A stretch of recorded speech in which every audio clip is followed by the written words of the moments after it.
Brief, silent prayer. So I prayed to the God of heaven. Nehemiah chapter 2 verse 4. Nehemiah had made inquiry as to the state of the city of Jerusalem, and the tidings he heard caused him bitter grief. Why should not my countenance be sad, he said, when the city, the place of my father's sepulchres, lies waste and the gates thereof are consumed with fire? He could not endure that it should be a mere ruinous heap, that city which was once beautiful and the joy of the whole earth.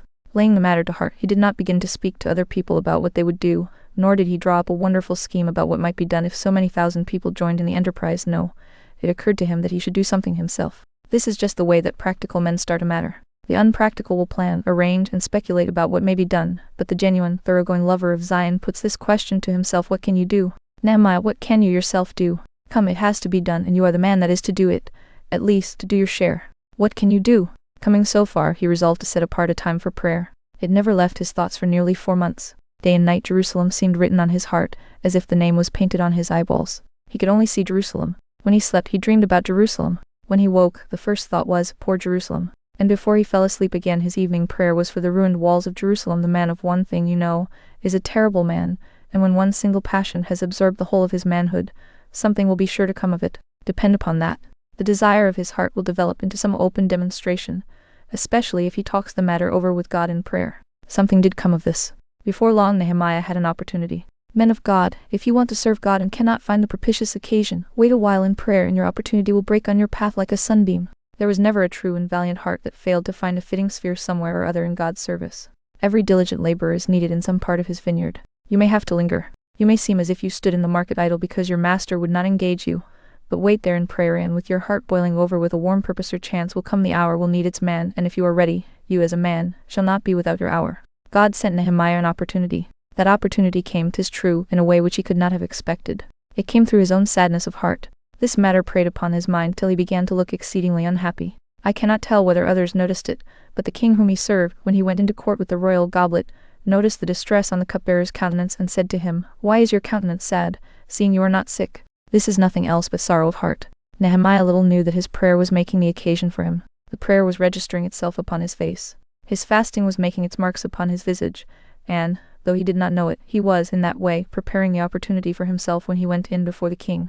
But you see, when the opportunity did come, there was trouble with it, for he says, "I was very sore afraid." You want to serve God, young man. You want to be at work. Perhaps you do not know what that work involves. It is not all pleasure. You are longing for the battle, young soldier. You have not smelled powder yet, and when you have been in a battle and have had a few cuts, or a bullet or two have pierced you, you may not feel quite so eager for the fray.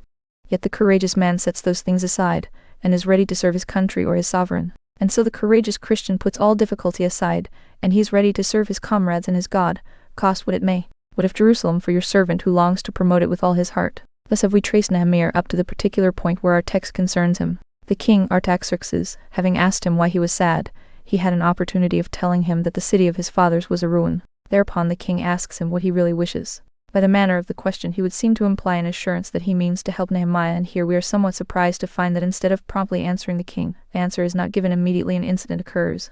A fact is related. Though he was a man who had lately given himself up to prayer and fasting, this little parenthesis occurs: so I prayed to the God of heaven. My preamble leads up to this parenthesis.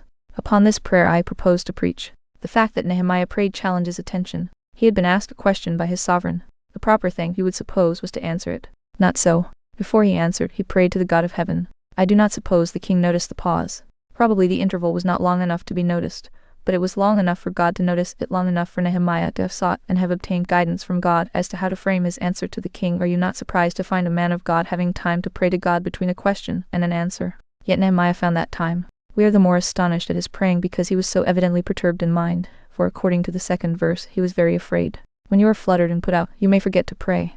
Do you not, some of you, account it a valid excuse for omitting your ordinary devotion?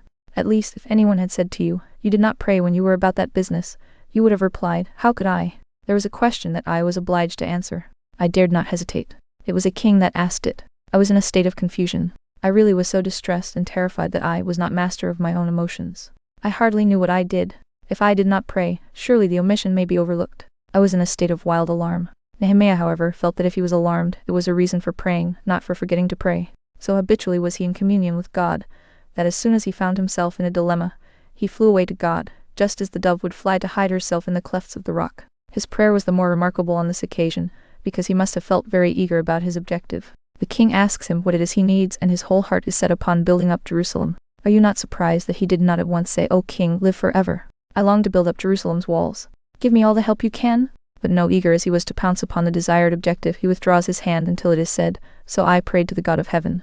I confess I admire him. I desire also to imitate him. I would that every Christian's heart might have just that holy caution that did not permit him to make such haste as to find ill speed. Prayer and proven to hinder no man's journey. Certainly, when the desire of our heart is close before us, we are anxious to seize it. But we shall be all the surer of getting the bird we spy in the bush to be a bird we grasp in the hand if we quietly pause, lift up our heart and pray the God of heaven. It is all the more surprising that he should have deliberately prayed just then, because he had been already praying for the past 3 or 4 months concerning the same matter. Some of us would have said, That is the thing I have been praying for. No, all I have to do is to take it and use it. Why pray any more?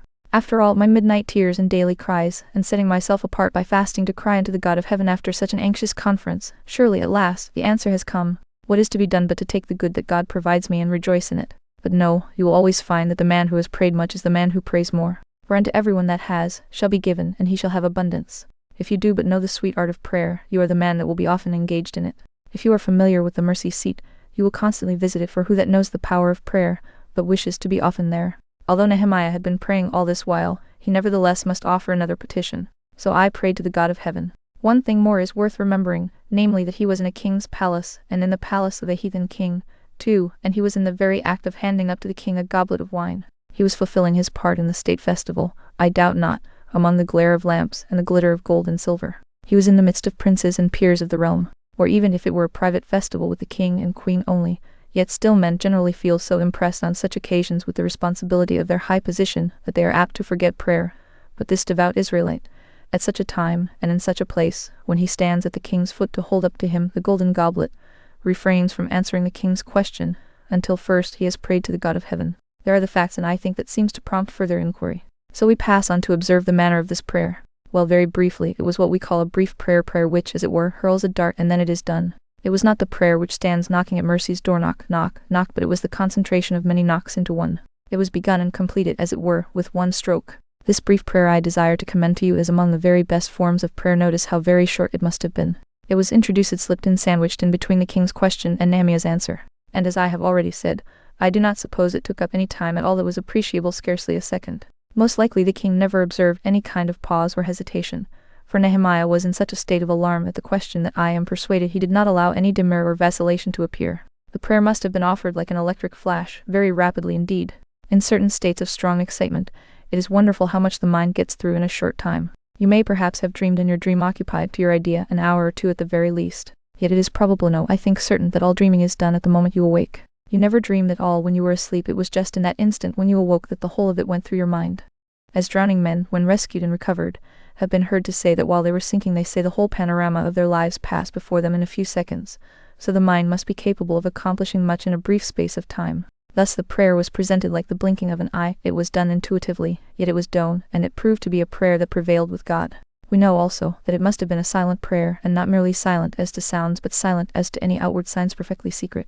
Artaxerxes never knew that Nehemiah prayed, though he stood, probably, within a yard of him. He did not even move his lips as Hannah did, nor did he deem it right, even, to close his eyes. The prayer was strictly within himself offered to God, as in the innermost shrine of the Templine, the holy of holies of his own secret soul, there did he pray. Short and silent was the prayer. It was a prayer on the spot.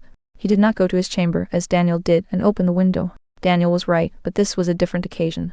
Nehemiah could not have been permitted to retire from the palace just then. He did not even turn his face to the wall or seek a corner of the apartment. No, but then and there, with the cup in his hand, he prayed unto the God of heaven and then answered the question of the king. I have no doubt from the very wording of the text that it was a very intense and direct prayer. He says, So I prayed to the God of heaven. That was Nehemiah's favorite name of God, the God of heaven. He knew to whom he was praying. He did not draw a bow at a venture and shoot his prayers anyway, but he prayed to the God of heaven, a right straight prayer to God for the thing he needed, and his prayer sped, though it occupied less, perhaps, than a second of time. It was a prayer of a remarkable kind. I know it was so because Nehemiah never forgot that he prayed it. I have prayed hundreds of times, thousands of times, and not remembered any particulars afterwards, either as to the occasion that prompted or the emotions that excited me. But there are 1 or 2 prayers in my life that I can never forget. I have not jotted them down in a diary, but I remember when I prayed, because the time was so special and the prayer was so intense and the answer to it was so remarkable. Now, Nehemiah's prayer was never erased from his memory, and when these words of history were written down, he wrote that down. So I prayed to the God of heaven, a little bit of a prayer pushed in edgeways between a question and an answer, a mere fragment of devotion, as it seemed, and yet so important that it is put down in a historical document as a part of the history of the restitution and rebuilding of the city of Jerusalem, and it was a link in the circumstances which led up to that event of the most important character. Nehemiah felt it to be so, and therefore, he notes the record, so I prayed to the God of heaven. Now, beloved friends, I come in the third place to recommend to you this excellent style of praying.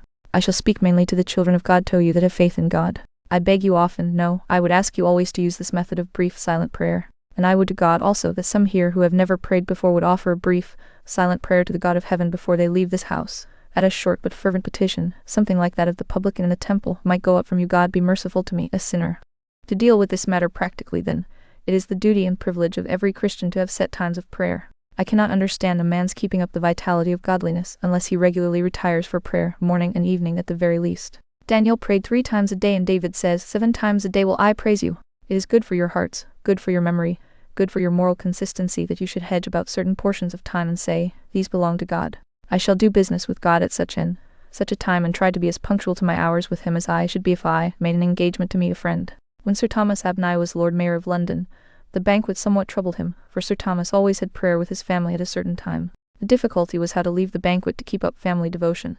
But so important did he consider it that he vacated his chair, saying to a person near that he had a special engagement with a dear friend which he must keep. And he did keep it, and returned again to his place, none of the company being the wiser, but he himself being all the better for observing his habit of worship. But now, having urged the importance of such habitual piety, I want to impress on you the value of another sort of prayer, namely, the short, brief, quick, frequent prayers of which Nehemiah gives us a specimen. And I recommend this because it hinders no engagement and occupies no time. You may be measuring off your calicoes, or weighing your groceries, or you may be casting up an account, and between the items you may say, Lord, help me. You may breathe a prayer to heaven and say, Lord, keep me. It will take no time. It is one great advantage to persons who are hard-pressed in business that such prayers as these will not, in the slightest degree, incapacitate them from attending to the business they may have in hand. It requires you to go to no particular place. You can stand where you are, ride in a cab, walk along the streets, be the bottom sawyer in a saw pit or the top one, and yet pray just as well such prayers as these. No altar, no church, no so-called sacred place is needed. Wherever you are, just a little prayer as that will reach the ear of God and win a blessing. Such a prayer as that can be offered anywhere, under any circumstances. I do not know in what condition a man could be in which he might not offer some such prayer as that. On the land, or on the sea, in sickness or in health, amidst losses or gains, great reverses or good returns, still might he breathe his soul in short, quick sentences to God. The advantage of such a way of praying is that you can pray often and pray always.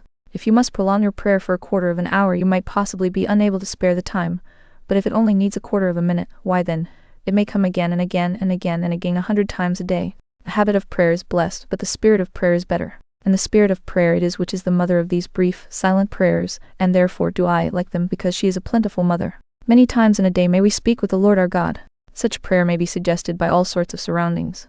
I remember a poor man once paying me a compliment which I highly valued at the time. He was lying in a hospital, and when I called to see him he said, I heard you for some years, and now whatever I look at seems to remind me of something or other that you said, and it comes back to me as fresh as when I first heard it. Well now, he that knows how to pray brief prayers will find everything about him helping him to the sacred habit. Is it a beautiful landscape? Say, blessed be God who has strewn these treasures of form and color through the world, to cheer the sight and gladden the heart. Are you in doleful darkness, and is it a foggy day? Say, lighten my darkness, O Lord. Are you in the midst of company? You will be reminded to pray, Lord, keep the door of my lips. Are you quite alone? Then you can say, let me not be alone, but be you with me, Father. The putting on of your clothes, the sitting at the breakfast table, the getting into the conveyance, the walking the streets, the opening of your ledger, the putting up of your shutters, everything may suggest such prayer as that which I am trying to describe. If you are but in the right frame of mind for offering it, these prayers are commendable because they are truly spiritual. Wordy prayers may also be windy prayers. There is much of praying by book that has nothing whatever to recommend it. Pray with your heart, not with your hands. Or if you would lift hands in prayer, let them be your own hands, not another man's. The prayers that come leaping out of the soul gust of strong emotion, fervent desire, lively faith, these are the truly spiritual prayers, and no prayers but spiritual prayers will God accept. This kind of prayer is free from any suspicion that it is prompted by the corrupt motive of being offered to please men. They cannot say that the secret prayers of our soul are presented with any view to our own praise, for no man knows that we are praying at all. Therefore do I commend such prayers to you, and hope that you may abound in them. There have been hypocrites that have prayed by the hour. I doubt not there are hypocrites as regular at their devotions as the angels are before the throne of God, and yet there is no life, no spirit, no acceptance in their pretentious homage. But he that prays brief prayers, whose heart talks with God, is no hypocrite. There is a reality, force, and life about his prayers. Brief, silent prayers are of great use to us. Oftentimes they check us. Bad-tempered people, if you were always to pray just a little before you let angry expressions fly from your lips, why many times you would not say those naughty words at all. They advised a good woman to take a glass of water and hold some of it in her mouth 5 minutes before she scolded her husband. I dare say it was not a bad recipe. But if, instead of practicing that little eccentricity, she would just breathe a short prayer to God, it would certainly be more effectual and far more scriptural. I can recommend it as a valuable prescription for the hasty and the peevish, for all who are quick to take offense and slow to forgive insult or injury. When in business you are about to close in with an offer about the propriety of which you have a little doubt, or a positive scruple, such a prayer as, "Guide me, good Lord," would often keep you back from doing what you will afterwards regret. The habit of offering these brief prayers would also check your confidence in yourself. It would show your dependence upon God.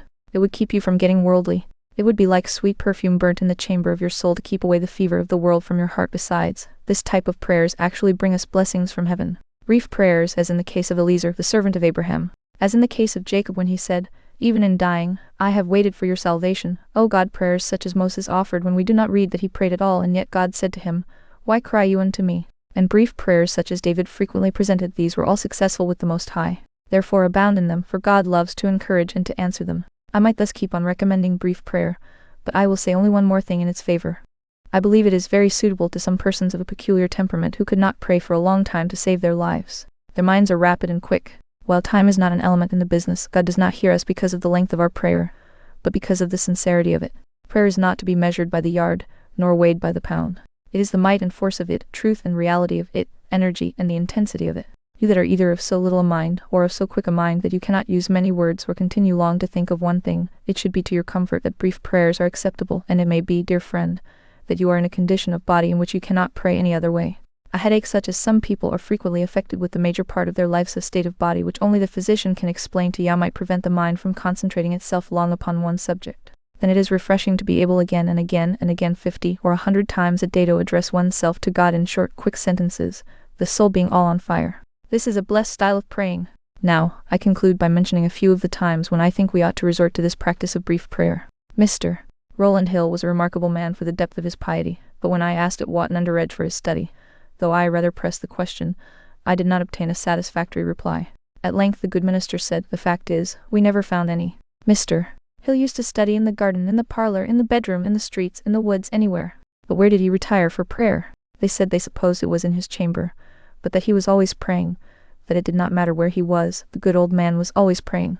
It seemed as if his whole life, though he spent it in the midst of his fellow men doing good, was passed in perpetual prayer. You know the story of his being in Walworth at Mr.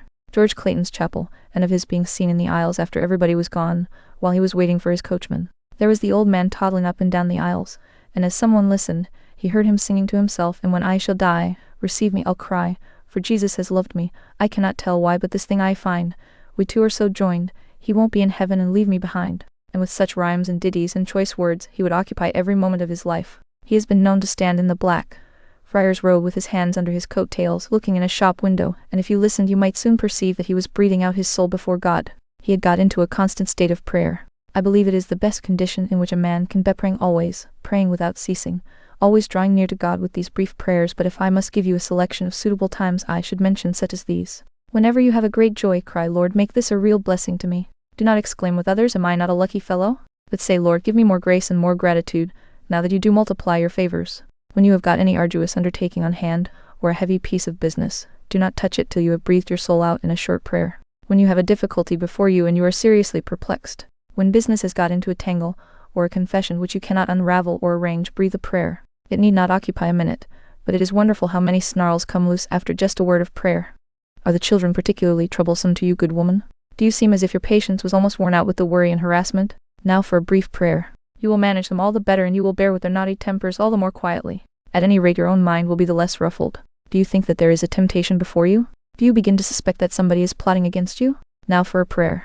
Lead me in a plain path because of my enemies. Are you at work at the bench, or in a shop, or a warehouse where lewd conversation and shameful blasphemies assail your ears? Now for a short prayer. Have you noticed some sin that grieves you? Let it move you to prayer. These things ought to remind you to pray. I believe the devil would not let people swear so much if Christian people always prayed every time they heard an oath. He would then see it did not pay. Their blasphemies might somewhat be hushed if they provoked us to supplication. Do you feel your own heart going off the lines? Does sin begin to fascinate you? Now for a prayer, a warm, earnest, passionate cry, "Lord, hold me up." Did you see something with your eyes, and did that infect your heart? Do you feel as if your feet were almost gone and your steps had well near slipped? Now for a prayer, "Hold me, Lord, by my right hand." Has something quite unlooked for happened? Has a friend treated you badly? Then, like David, say, "Lord, put to nothing the counsel of Ahithophel." Breathe a prayer now. Are you anxious to do some good? Be sure to have prayer over it. Do you mean to speak to that young man about his soul? Pray first, brothers and sisters. Do you mean to address yourself to the members of your class and write them a letter this week about their spiritual welfare? Pray over every line, brothers and sisters. It is always good to have praying going on while you are talking about Christ. I always find I can preach better if I can pray while I am preaching. And the mind is very remarkable in its activities. It can be praying while it is studying, it can be looking up to God while it is talking to man. And there can be one hand held up to receive supplies from God while the other hand is dealing out the same supplies which he is pleased to give. Pray as long as you live. Pray when you are in great pain, sharper the pang, more urgent and importunate should your cry to God be. And when the shadow of death gathers round you and strange feelings flush or chill you and plainly tell that you near the journey's end, then pray. Oh, that is a time for brief prayer. Short and pithy prayers like this: hide not your face from me, O Lord. Or this: be not far from me, O God, will doubtless suit you. Lord Jesus, receive my spirit, were the thrilling words of Stephen in his extremity. And Father, into your hands I commend my spirit, were the words that your Master himself uttered just before he bowed his head and gave up the ghost. You may well take up the same strain and imitate him. These thoughts and counsels are so exclusively addressed to the saints and faithful brothers and sisters in Christ that you will be prone to ask, is not there anything to be said to the unconverted? Well, whatever has been spoken in their hearing may be used by them for their own benefit. Now let me address myself to you as pointedly as I can. Though you are not saved, yet you must not say, I cannot pray. Why, if prayer is so simple, what excuse can you have for neglecting it? It needs no measurable space of time. Such prayers as these, God will hear, and you have, all of you, the ability and opportunity to think and to express them if you have only that elementary faith in God which believes that he is, and that he is a rewarder of them that diligently seek him.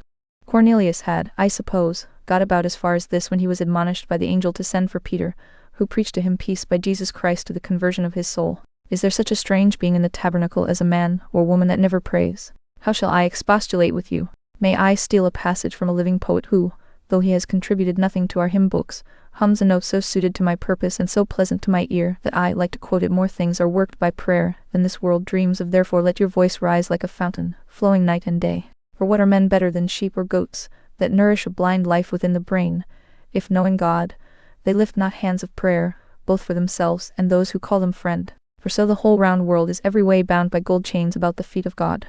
I do not suspect there is a creature here who never prays, because people generally pray to somebody or other.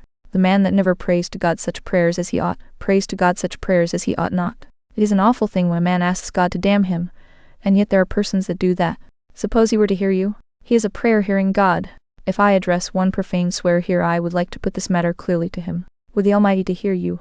If your eyes were blinded and your tongue were struck dumb while you were uttering a wild imprecation, how would you bear the sudden judgment on your impious speech? If some of those prayers of yours were answered for yourself, and if some that you have offered in your passion for your wife and for your child were fulfilled to their hurt and your distraction, what an awful thing it would be. Well, God does answer prayer, and one of these days he may answer your prayers to your shame and everlasting confusion. Would not it be well now, before you leave your seat, to pray, Lord, have mercy upon me. Lord, save me. Lord, change my heart. Lord, give me to believe in Christ. Lord, give me now an interest in the precious blood of Jesus. Lord, save me now. Will not each one of you breathe such a prayer as that? May the Holy Spirit lead you to do so, and if you once begin to pray aright, I am not afraid that you will never leave off, for there is a something that holds the soul fast in real prayer.